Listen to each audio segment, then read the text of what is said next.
Alright, hello. This is Elwood EQ. Make sure I have the focus. Okay, cool. On Way Dark here, my Necro. And it's been a little while since I've done videos. I don't do them every day or anything, so. Anyway, so lots have happened. And I've done some changes. I'm just going to cover a variety of things, and as usual, this video will probably be somewhere in the neighborhood of around 45 minutes or so. Let me make sure I'm not bumping into anybody's head, and I'll just do a cam check here. This is kind of my routine. I log on. I always log out right next to this tree where I like to pull to. And, excuse me. Fall allergies is kind of hitting around in the middle of the country here for me, and my son's having some issues too. And anyway, what was I saying? I do that a lot. Changes. Yeah, changes. Oh yeah, changes to my yeah, I log out here, and I set myself as main assist so that when I get something targeted, the target window goes up and I can see what's targeting. Also, when I have the zombie pets going, sometimes, I got a bunch of dwarves and they're following me back. I'm not sure which is the mob and which is the a swarm pet. So I like to have this thing here so that it's more obvious which is the mob, so I can tell when to send my pet in. You got to time it right. These guys come at you like gangbusters, like at Bard speed, and they're immune to snare and stuff like that. Nobody's hollering. It's probably just a bunch of bots in here. It happens a lot, especially during the day. I'm going to go ahead and make a poll while I'm talking. What could go wrong, right? So I made some adjustments to my lineup. For spells, a little bit to the macros. Actually, trying to think here. A very small adjustment to 1 or 2 macros, maybe. How I deal with my castable swarm pets and throw on the 9th dot that I do has been adjusted a bit. So after this mob, I'll go through my setup down here for the stuff down here. Number 9 is my sort of swing button. Currently it's pet back, but other times I might throw in Death Bloom. It might be what else might I throw in there? Oh, like if I'm hunting live mobs, my bone slow thing will be put there.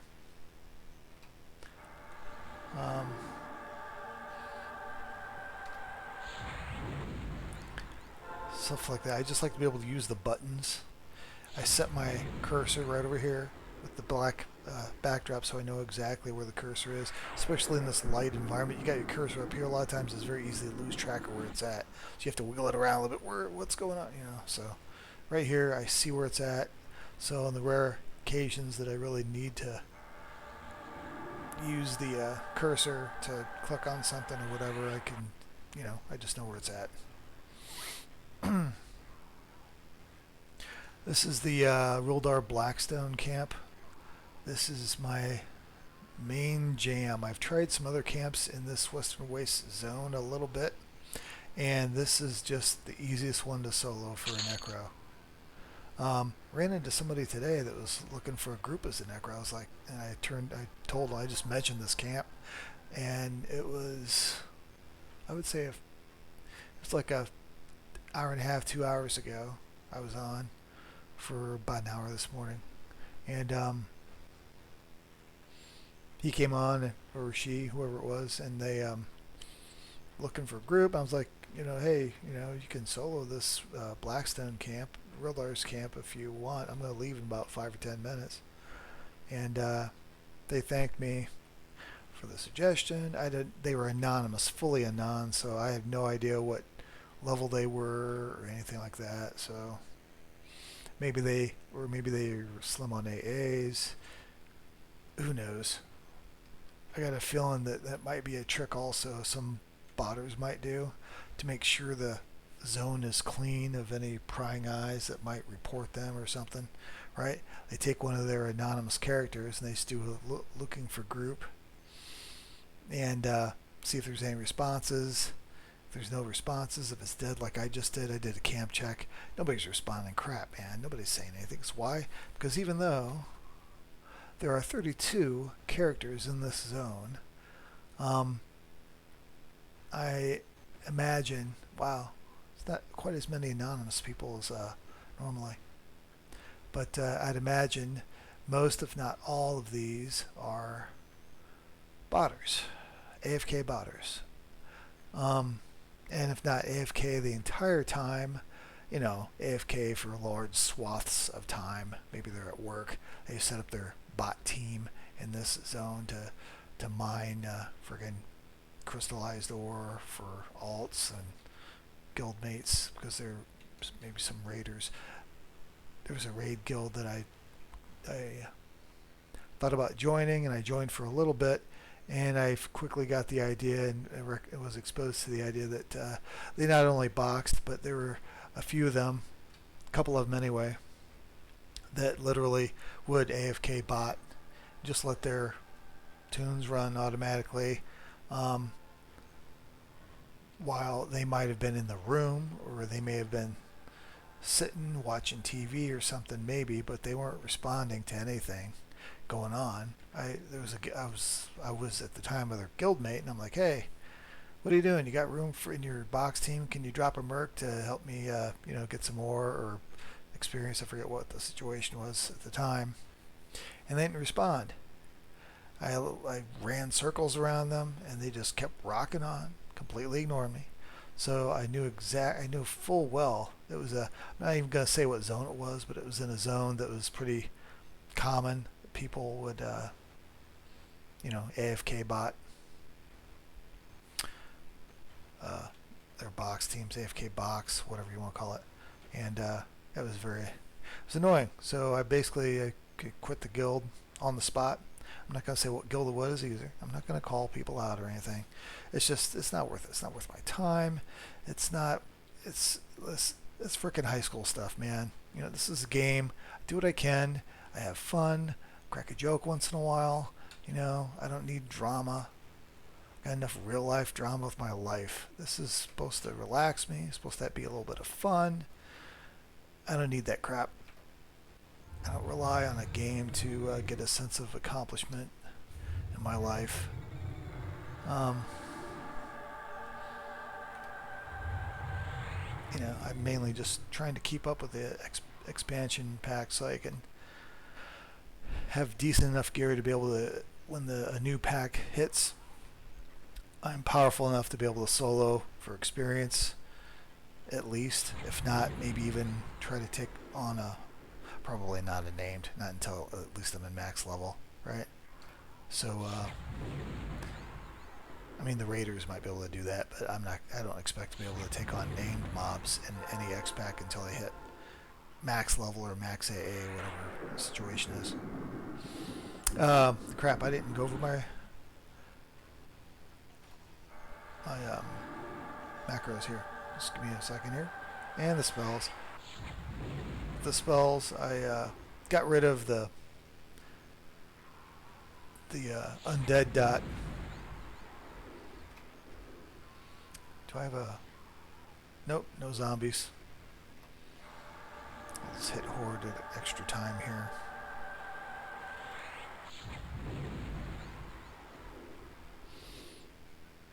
Okay, I've gotten quite a few gear upgrades. There's a dude that pops on once in a while.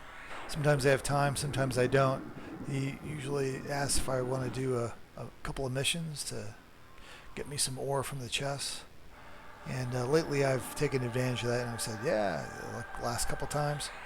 So I've gotten like 4 ores in 2 gaming sessions, which is super awesome.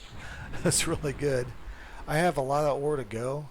I don't have to have all my gear right when the X pack drops. Like I think I've mentioned before, maybe in comments, that when an X pack is released, like in November especially, I'm not going to be in the new X pack for at least 4 to 6 weeks or so, depending on when in the month they release it, because I never get a new X pack.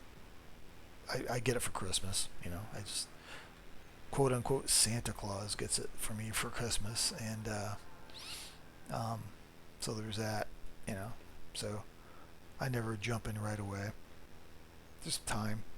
They release these now on a yearly schedule, which is perfect. I think it's really perfect. Gives them enough time to shore up some, glitches and stuff, um, things like that. Okay, macros. Here we go. The two macros I've changed slightly, possibly I think, are this one, and this is just 3 casts with the typical 45-second pause. I find works best for me with my latency. My latency is usually pretty low, but for whatever reason, I have to get it in the spot where you can see the number. 60 ms. It's right up here. And yeah, see with all the... there we go. That's pretty typical. 60 milliseconds for the lag. That's pretty good. That's real good, Anything under 100 is really good lag conditions for gaming, in my opinion. So, but even with that, the 45-second pause seems to be just about right, because you get server lag nowadays, right? It's not really necessarily the ping lag from the internet, from latency. There's server lag, and sometimes the server will, depending on how many people are in a zone, will pause things up. Bards are still notorious for creating massive amounts of lag in a zone. So, and almost every box team has a bard, right? So if you get, like 3 different box teams in the zone, even though it doesn't amount to a lot of extra characters in the zone, the fact that those 3 box teams are all turbocharged with their super speed and everything, and attacking and everything, it really lags down the zone that you're in. It can a bit. Yeah, the more bards in a zone, the worse the lag is. That's basically it. So I have to put 45 seconds in between my casts, and these are 45 second, 45 second, 45 second. So, and this does the swarm. It does the 9th and last dot that I've replaced. It was the undead dot. I've put haze, pallid haze, to replace that. It costs more mana, like 4k more mana, for minimal more damage than the undead dot for the same length of time, the duration. But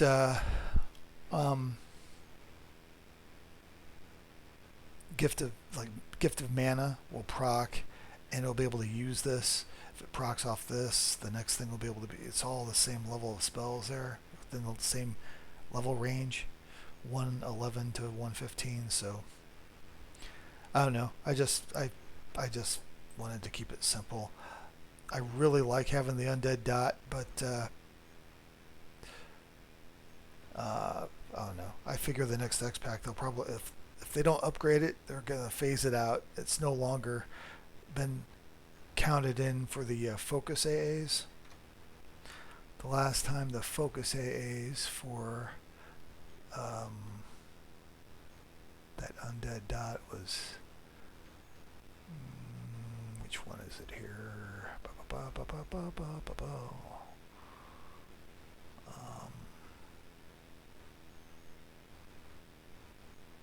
Wow. I know it's in here somewhere.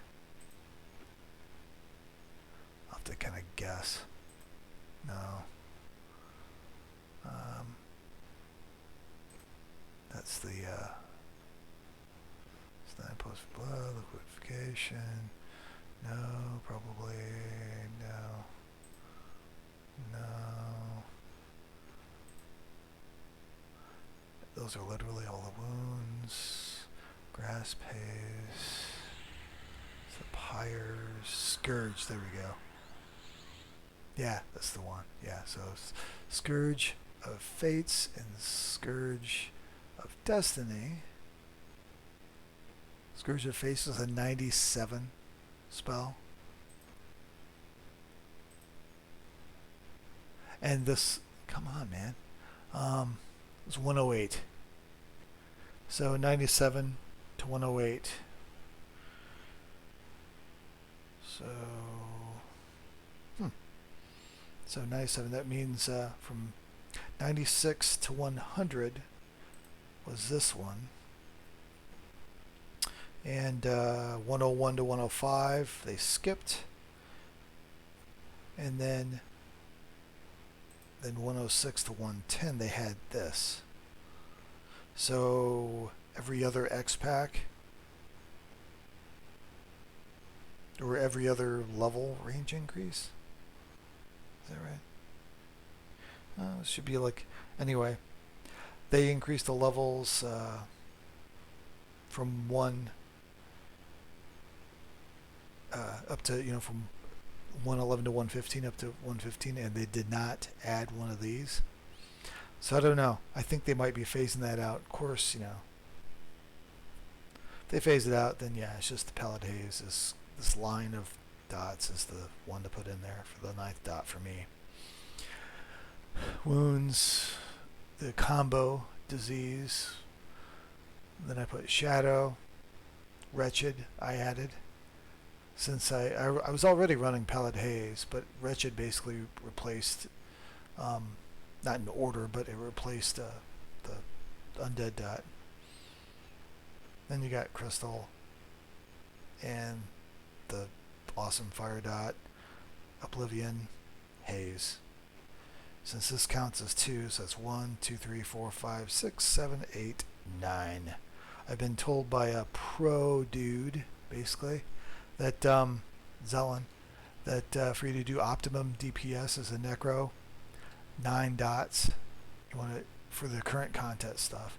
9 dots and any rares or names or whatever is what you need to have on. I'm gonna have a drink of pop here in order to do maximum DPS. This is a little bit more mana intensive, but anyway. So that's the dots, and this does my Swarm Pets, that 9th dot, and then the Blood Nuke, which everybody should be using. This right here is a spam button. It's got my Swarm Pets. It's got the Blood Nuke, and then because of the way things are timed out, anyway, this is Wake Dead, this is Rise of Bones, and then I have Cast 8 for the 9th for Pallid Haze, right? Now, if you happen to have no mobs around you, Wake Dead casts slow enough that if I want to try to manually, through clicking this macro, to add this on, if there's no zombies for me to, or this is up and there's no bodies for me to make into zombies, then this dot will not be able to be triggered, as well as this one here. It means I have to come over and click it manually instead of, oh no, how horrible that is, right? Manually click over here instead of just hitting the button. I like having the pet back. These guys will root you once in a while, and when you're on a mount, you can still kind of move if you're going forward, not backward, but forward. So, see, like right now, I can't go back. So I'd send the pet in, which right there, that distance, it's not a real good distance to be at. So I move forward back just a little bit, and then I'll hit pet back, number 9, and then put them back on again, right? The reason I don't want them fighting out there is to make sure, the ads will wander around there and they'll add. You have to be closer back by this tree for the ads to not show up. And then I'll go over some of the other macros here. I'm hitting number 6 here, which is my second trio of dots that I add.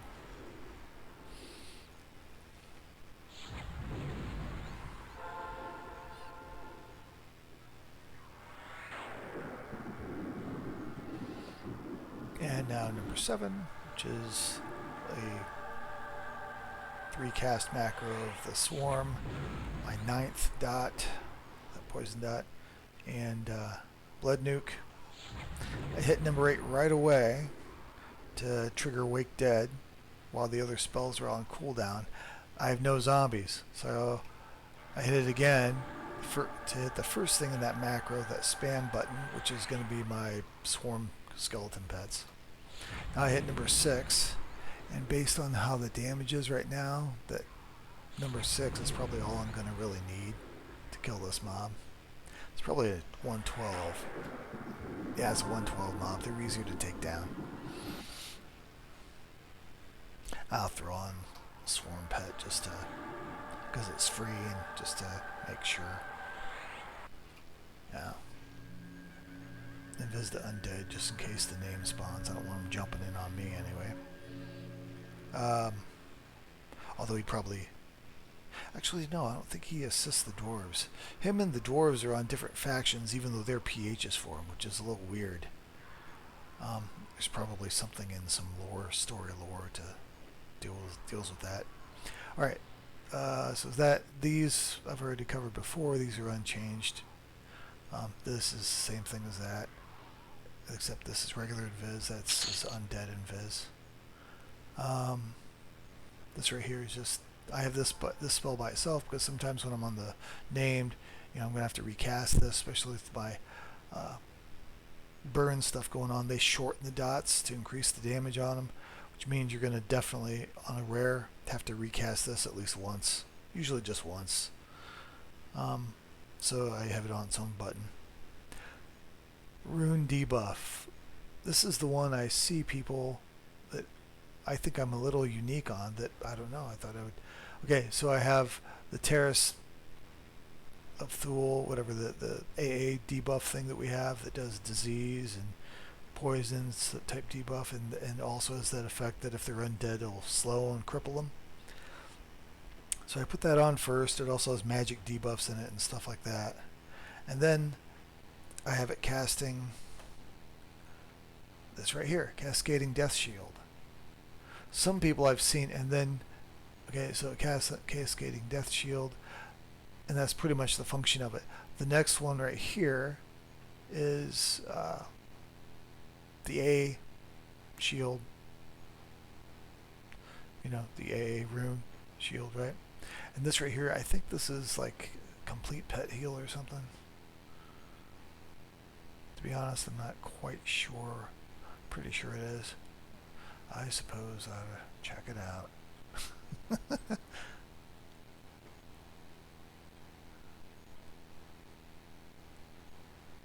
I'm sure it's in... Would it be Men Companion? Up it is. Yeah, the Men. Yeah, it's Men Companion. Right. Which comes up very rarely, but once in a while, if you're on you might need it. I don't know. Seemed like a good thing. I like to have. It bothers me sometimes to have a line not used in these macros, so I threw it in there. Oh well, I guess these lines. But see this is the pet attack. I like to have this crisp. So this right here, cast 11, is this right here, Incite Ally, which is the buff here that gives extra life tap procs with when they're attacking with melee weapons, and it heals them for 400% of the damage, and basically a maximum of 52k heal, which helps them tank quite a bit.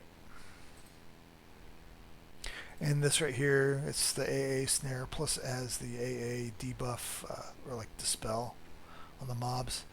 That is a very short cast time, but I still put it on there because it doesn't really slow me down.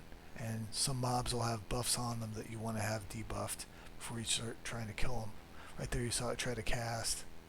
It's a null, not a null magic, something magic. So I just hit 1, 2, and 3, and I just hit 4. Now I'm hitting 5. And the next one's going to be 6, then 7, then 8, then back to 6, and then maybe 7 or 8, depending on where the hit points are at. So it's my little macro system to be able to go mostly without having to point and click on too much stuff when I'm hunting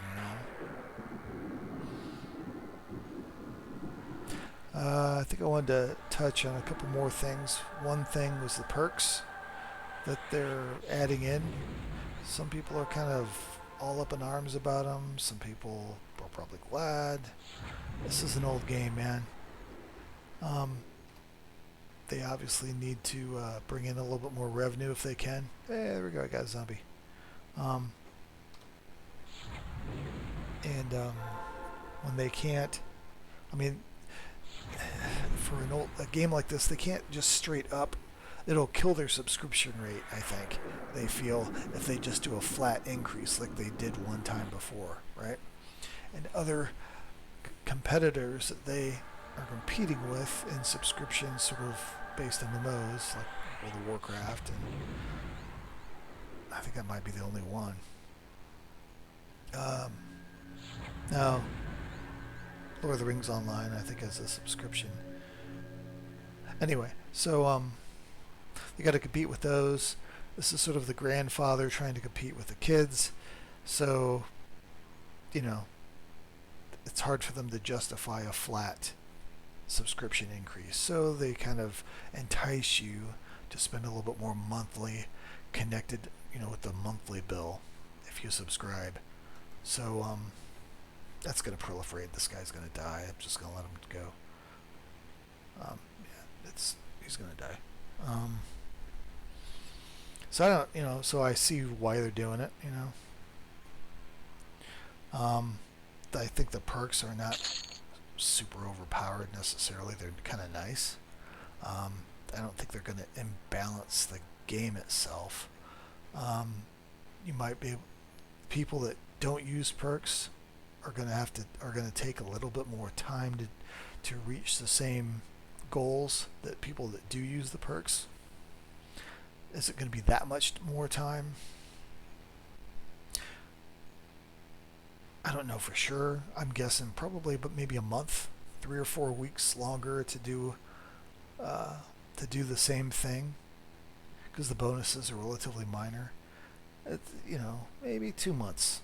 That would be ridiculous, but let's just say 2 months to be able to get the same gear, reach the same levels with stuff and everything, and it's not a race. It's not a race. See, to me, it's not a race. I'm not racing with anybody. You all get coin for the raid. The raiders are the ones that are really ticky about this. People that raid, and you're still getting coin. You're going to get it from the same NPC raid vendor stuff. You're not competing, from what I understand, directly with the drops in the raids. Well, you are. I guess that's different. But that's not going to change. The only thing that really changes is how fast you can get the raid gear from the raid NPC guy selling it, right? And yeah, the people that are gaining the coins a little faster might be able to get it a little bit quicker than you and stuff. Look, I don't know. I don't see what the big deal is necessarily. Like I said, the X-Packs are released on a yearly basis, okay? You have a whole year to gear up your tune, your favorite tune, and do what you want, have fun. It's about fun, man. You don't need to be out, if you're playing the game this old and you are playing it in such a competitive way to try to be first with things and stuff, you need to move out of your mom and dad's basement and get a frickin' life, okay? I'm sorry, okay? Nobody cares who's first, okay? It's not a race, okay? You want to be first, why don't you be the first to move out of the house, okay? This is the dad talking in me, I'm sorry.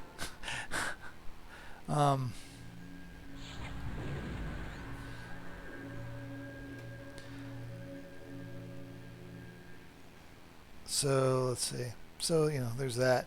What was the other thing? Oh yeah, I was gonna share some memories and stuff, a little bit about my earlier days of playing.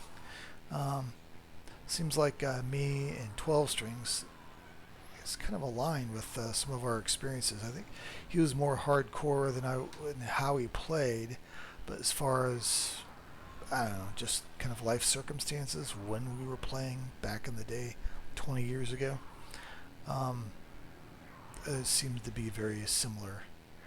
So I think we have some shared experiences that's kind of cool, and it's very funny how his one of his early shared experiences was almost identical to one I had when I first got the game.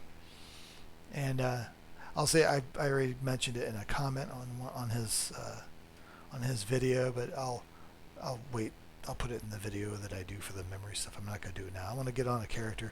I have a mage that's it's a gnome, kind of a goody gnome that I can go back into the good areas without having to deal with NPCs attacking me and stuff like that. This guy, he's a gnome, but his religion is Burtox or whatever, which is a evil dude.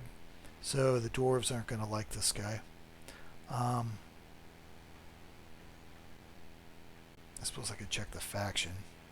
There's a way to check the actual number of faction. Now, where is that at? Keyrings. Where's the faction? I don't believe it's here. I'm thinking, anyway, I'm not prepared for this. I don't want you guys to, whatever. I'll figure it out. I'll do the faction thing, maybe. It's probably in this menu. I just don't want to waste time in the video to deal with it. I would look in the EQ button somewhere in here. I remember seeing a faction, sort of World of Warcraft style kind of faction bars that have numbers in there for if you're at war with something, or someone's going to aggro you or tolerate your presence and stuff, so they won't. Anyway, so I'm going to go back to some of the old world places where I leveled up and share some of the experiences, in Butcher Block, Greater Fey, Mistmoor. Man, I got a story about Mistmoor that was crazy at the time. I was an alcoholic. I have a pretty wide range of early day characters that I would play. Stuff like that. I don't know, just a little reminiscing kind of stuff. It's not going to have a lot of action. It's going to be me roaming around talking because I'm probably, I don't want to have to deal with editing the videos very much, so you're going to see me traveling from one zone to another, and I'll fill the time with talking about telling my stories and stuff. It's kind of all part of it though, so it's not going to be heavily edited. If at all, it's not going to be edited at all. It's me. So there's that. Spell lineup. Oh, this last spell here is the Pet Haste that I have in this lineup here, because when I charm a dwarf, I suspend my pet, right, and then I charm a dwarf before killing the named rare mob that spawns from the dwarves. I like to haste. I always haste the charm pet, and I also do the pet buffs button that'll cast Frenzy Dead and Fortify Companion, and that works on charmed pets. Both these things will go on the charmed pet, and then Spire goes on the charmed pet. All this, all the pet buffs that you can do through AAs and spells will go on the charmed pet. And a lot of guys, they might do it, then they forget when they make videos, but I've seen people kind of forget to do those, and I think it helps out. I think it definitely helps out. If I have to resort to getting a level 112 dwarf to charm to kill the rare, I can do it. But sometimes I'm sweating it a little bit. These pet buffs I put on my charm pets, I think makes those 112s work a lot better. I've yet to fail taking care of the rare mob, the Rildar guy, when he happens to show his bony self. Now there's been times when I've tried to charm a dwarf and it was within aggro range of another dwarf. So they aggro me and I have to FD and then I have to wait a half hour before I can try it again. So I just log off. I'm not going to wait a half hour to do that. And I don't feel like picking dwarves, trying to avoid the rare like I'm a newbie. So I just log off. Somebody else can have the rare. It's okay. I usually announce it too. I'm trying to get better at announcing camps when I first log on. Say, hey, camp check. And then I say what camp I'm taking, which sometimes, a lot of times I was kind of skipping that part. And then I let people know, hey, log in. So it's, Rildar camp is open again. Rock on, have a good one. And most of the time I'm talking to bots, but depending on the time of day or in the evening, I'm talking to somebody's in the zone. It's like, hey, thanks, or whatever. These people are at work.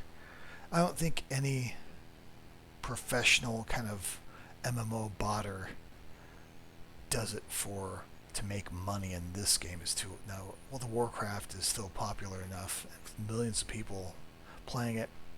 Yeah, there are, typical Chinese or Korean, botters that are doing their thing and they're actually making real world money from doing it. Is definitely a thing for a game like that, but this game is too old to have that activity. It's basically just people cheating.